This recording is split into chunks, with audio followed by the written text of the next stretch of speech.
चीन भारत से खुली जंग नहीं चाहता, बल्कि वो भारत को बिना युद्ध के हराने की रणनीति पर काम कर रहा है।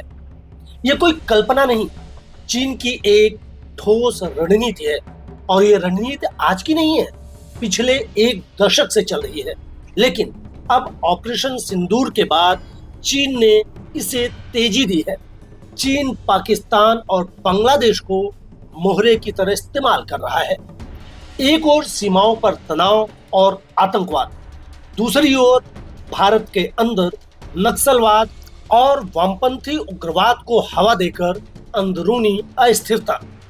लेकिन अब भारत ने ऑपरेशन सिंदूर के बाद उसी की भाषा में जवाब देना शुरू कर दिया है।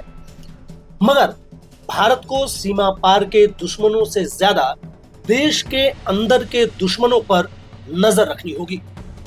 चीन की दो तरफा घेराबंदी। सबसे पहले समझते हैं चीन की रणनीति के दो मोर्चे। चीन ने पाकिस्तान को सीपीईसी यानी चाइना पाकिस्तान इकोनॉमिक कॉरिडोर में फंसा दिया है। ये कॉरिडोर पीओके से गुजरता है, जो भारत के लिए एक विवादित क्षेत्र है। लेकिन चीन ने जानबूझकर वहां तगड़ा निवेश किया ताकि पाकिस्तान को आर्थिक गुलाम बना सके। बदले में पाकिस्तान भारत में आतंकवाद को लगातार बढ़ावा देता रहे, कश्मीर से लेकर पंजाब तक। दरअसल पाक ने चीन की नहीं, बल्कि चीन ने पाक को अपनी शर्तों पर जीने के लिए मजबूर कर दिया है। जनरल मुनीर की शी जिनपिंग से यारी इसी मजबूती का एक नाम है। पूर्वी मोर्चा बांग्लादेश। बांग्लादेश के साथ वैसे तो भारत के रिश्ते अच्छे थे, लेकिन वहां सत्ता परिवर्तन होने के बाद चीन की घुसपैठ लगातार बढ़ रही है। हमारे सिलीगुड़ी कॉरिडोर के पास स्थित लाल मुनिरहाट एयरबेस पर चीन का बड़ा निवेश और उसको बनाने का काम आईएसआई के इशारे पर एक पाक कंपनी को देना भारत के लिए बड़ी चिंता का विषय है। इसके साथ ही साथ कई बंदरगाह, टेक्नोलॉजी, साइबर सिस्टम में निवेश सीधे चीन की बांग्लादेश में दखल को बढ़ा रहा है, जिसका मकसद है भारत को चारों ओर से घेरना, जिसे रणनीतिक रूप से स्ट्रिंग ऑफ पर्ल्स यानी मोती की माला कहा जाता है। भारत के अंदरूनी दुश्मन और चीन की असली चाल। लेकिन सबसे बड़ा खतरनाक मोर्चा है भारत के भीतर। चीन की रणनीति है भारत को भारत से ही लड़वाना।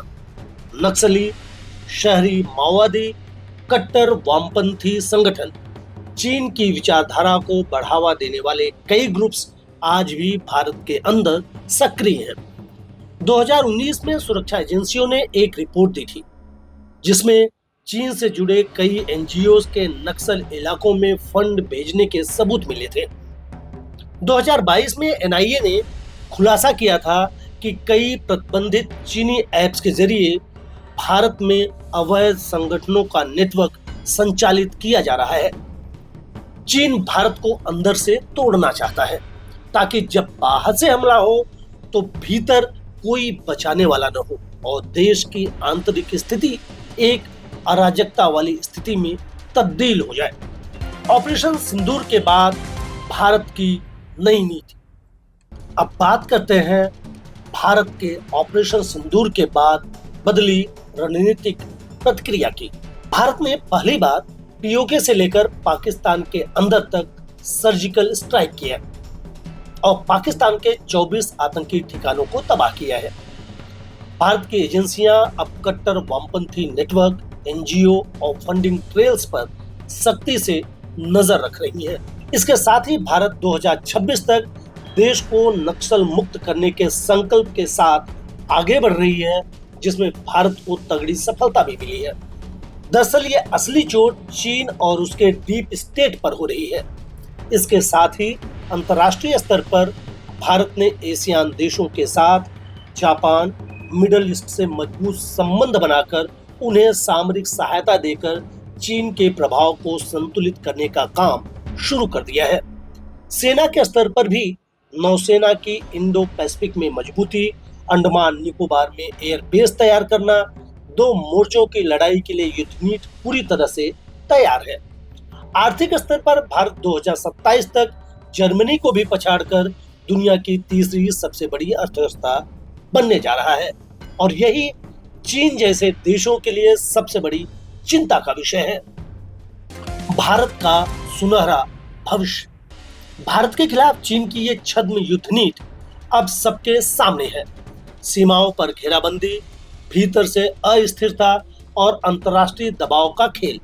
लेकिन भारत अब सिर्फ जवाब नहीं दे रहा, नीति बना रहा है और उसके लिहाज से आगे बढ़ रहा है। अब शेर जाग गया है और शेर जब दहाड़ता है तो ड्रैगन भी कांपता है।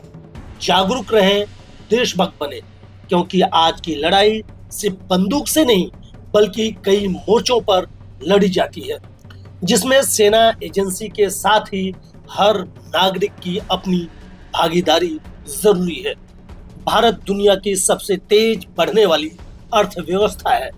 ऑपरेशन सिंदूर के बाद पहली दुनिया के देशों में भारत की नीयत, ताकत और डिफेंस प्रोडक्ट को लेकर तगड़ी धाक जमी है, जो देश के बेहतर भविष्य का इशारा है।